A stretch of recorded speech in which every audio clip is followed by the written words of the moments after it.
America, my name is Osei-Frimpong. I come to you live every Monday and Thursday. Monday, I do a relationship show. On Thursday, I do a show that's more on politics. And today, we're going to talk about the police practice and procedure of holding killer manifestos. Every now and then, someone goes a little bit nuts and starts shooting up people for all sorts of reasons in these United States. And this last time happened in Jacksonville, Florida, and the police is not releasing his manifesto. This young man wrote why he shot him. They say the police will interpret it for us as it turns out he was racist, and so we just shot black people because they were black. And but the police won't release his manifesto. And I actually think it's important to actually release the manifestos. And I'm not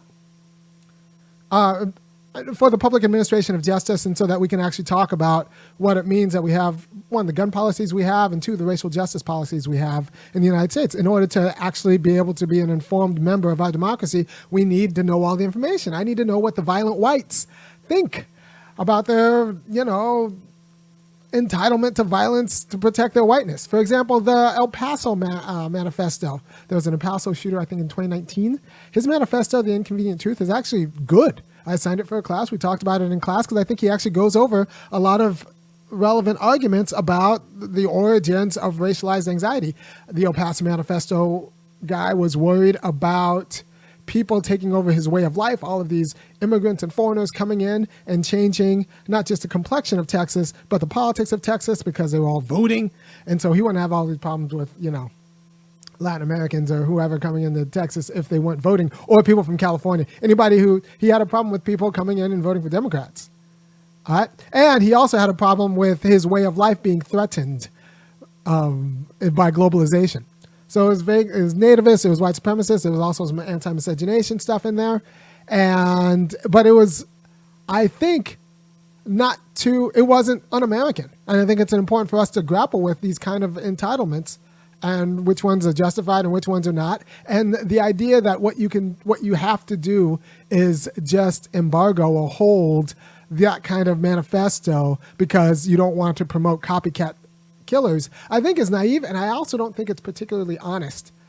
Or it's not honest, it's not trustworthy of democracy. Like, if we need this kind of information to know what kind of people we are so that we can make policies regarding our people, then I need that information to be released from the police. But also, I think it's a strategy.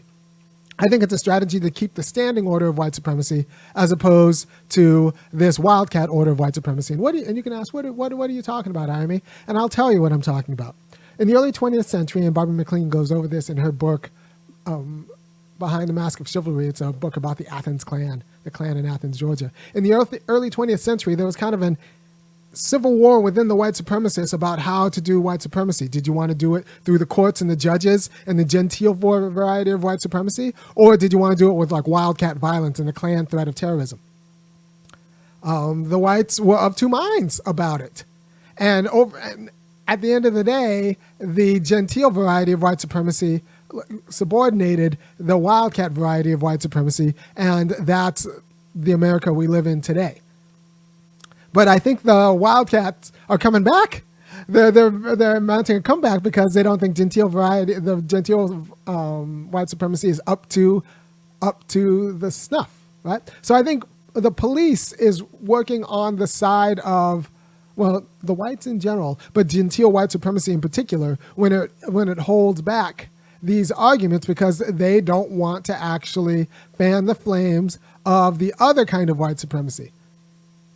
Right? So it's not about, it's a sectarian victory. It's an internal fight about how to rule over the lesser people in America among the whites. And the genteel variety of white supremacy doesn't want to cede power to the more unregulated, lustful variety of white supremacy. And so it's not good for racial justice to keep these arguments under wraps, because honestly, both sides of that white supremacist order believes in the substance of the arguments, or at least 80% of the substance of the arguments, right? It's just about the execution that the genteel variety doesn't think should be executed in such a way because it's unseemly to just go around shooting black people, right? And so I think we should not get caught up in taking sides on, like, especially taking the genteel side of white supremacy. We should get caught up in fighting for democracy insofar as we want the information out. I want to know what the violent whites think, and I want them on record thinking what they think. This is one reason I have a weakness for public comment sections in school board meetings, because the public comment sections where white people get to white out loud for everyone to see, and you just get to see what they're thinking, and you just kind of like hit the record button and let it go, and you get to see what they think about their standing and their anxieties with respect to both their children and themselves, right? So I want this record to be public, because if you keep it private, then you get to project all sorts of like psychological BS on this shooter, because you're denying him reason. He can't have valid reasons for doing what he did. He can't have popular reasons for what he did. What he has to do has to be unreasonable and unconscionable. But if you have an articulated record of his reasons and conscious, it's hard to say that what he did was unreasonable and unconscionable. You can say you don't agree, which I don't, but it's hard to say that he's unreasonable. And I think other people agree on with those reasons. So I think we need to go to work on those reasons. But presupposing that the reasons don't exist or can't be relevant is a problem. Also, we have this idea in America that we don't have to listen to assailants, especially losing assailants. And I think that's not particularly healthy or good for justice. I've been studying philosophy a while. The last 20 years, there's been a lot of work on consent. Everyone, especially the feminists, they write on consent this, consent that. And, I've been trying to tell them in many different ways that consent's not going to solve the problem, because we consent to all sorts of awful things. And then they just kind of change consent. What they want to do is get away from the idea that what goes on in the assailant's head matters, right? What goes on in the assailant's head matters. And it turns out that what goes on in the assailant's head matters for what is done and why it's being done and how to actually address the justice of what's being done, to understand what's being done. But if you already presuppose that what goes on in the assailant's head doesn't matter, the only thing that matters is the willingness of the victim, or that the assailant is necessarily crazy because they're an assailant. One, you don't get great books like Soul on Ice, which was written by Eldridge Cleaver, like meditating on his assaults. And so you get rid of that.